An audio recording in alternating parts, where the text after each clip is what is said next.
parce que c'est une histoire très intime, très personnelle qui était la vôtre et que vous racontez ici, et Dionysos parce que c'est un groupe, donc ça veut dire qu'il y a aussi évidemment le regard des autres qui allait s'emparer en partie de votre vie. Bah en fait, c'est le résumé de 20 ans de groupe, finalement. C'est-à-dire que moi, quand j'ai commencé à faire le groupe, on avait plusieurs groupes. Il y avait toujours les copains qui faisaient un peu les morceaux de rock, et quand ils faisaient leurs morceaux acoustiques, ils faisaient des projets solo tout de suite. Ou un peu d'électronica, bah, je fais un projet, je fais DJ. Moi j'ai toujours tout donné au groupe, toutes mes chansons, qu'elles soient intimes, mélancoliques, rock'n'roll, joyeuses, surréalistes, violentes, douces. Et le groupe, en fait, on s'est entraîné chacun à recevoir ça. C'est-à-dire qu'eux me permettent de ça par leur écoute et par leur ouverture d'esprit. Donc la première fois où ça s'est posé, la question, c'est quand on a fait un concert symphonique avec des enfants.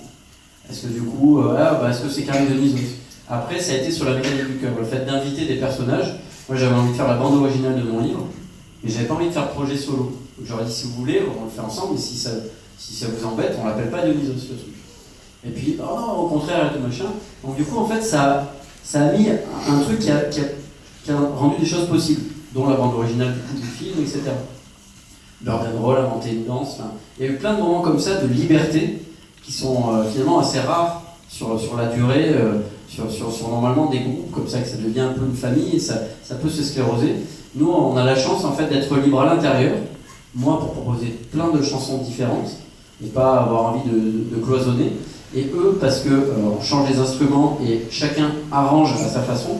C'est-à-dire que moi j'arrive avec les chansons que j'écris et compose, mais c'est pas le musicien de Dionysos, c'est pas tu joues ça, tu joues ça, tu joues ça. On arrange vraiment ensemble et ça devient des vraies chansons de groupe. Et en plus, il y a les projets solo. Il y a Babette qui a fait 2 albums solo, elle a fait des musiques de film aussi toute seule. Mike a aussi fait le sound design du film et il a produit d'autres artistes. Rico et Stéphane ont joué un groupe qui s'appelle Corleone avec l'ancien batteur de Slug qui a passé pas mal de temps à Rennes d'ailleurs. Enfin, il y a eu comme ça des choses vivantes à l'intérieur et à l'extérieur. Et ce qui fait que ça fait une espèce de pot commun dynamique quand ils reviennent. Et au moment d'une crise si difficile comme cette situation-là, bah, au moment où je leur envoie les chansons, je leur dis la même chose qu'au moment de la mécanique du cœur. Je leur dis, bon, moi, sincèrement, je ne peux pas écrire sur autre chose. Je peux essayer d'écrire sur autre chose, mais ce sera un exercice de style. Pour l'instant, si je veux être sincère, voilà ce que j'écris.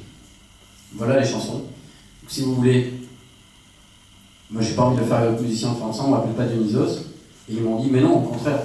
Au contraire, c'est le moment de montrer qu'on est tous là, quoi. Et ça a créé du lien et de l'élan aussi, parce que du coup, moi j'ai enregistré 8 chansons entre la première hospitalisation et la greffe, quand j'étais en attente de donneur, avec Mike et Babette à Paris. Et c'était tout cliqué, guitare, voix, ils les voix, ce qui fait que c'était propre, ils ont pu commencer à faire des arrangements.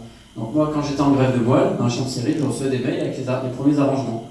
Des chansons comme No Your Enemy, Guerrier de Porcelaine, je les ai reçus à cette époque-là. Et je faisais écouter aux infirmières, etc. Et puis moi, quand je commençais à aller mieux, je trouvais aussi, ça m'a donné une émulation pour faire les autres chansons.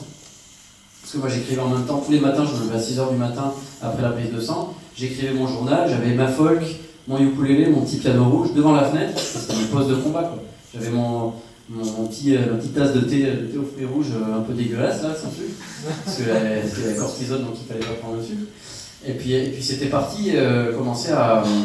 Et le fait de recevoir les chansons arrangées, en fait, encore une fois, ça veut dire qu'il y avait du mouvement. C'est pas juste je faisais mes traitements et mes chansons et machin, c'est que j'envoyais des graines quelque part. Alors il y en avait aussi dans mes os qui étaient censés pousser, et j'en envoyais à Valence et je recevais des arrangements. Donc ça me stimulait aussi.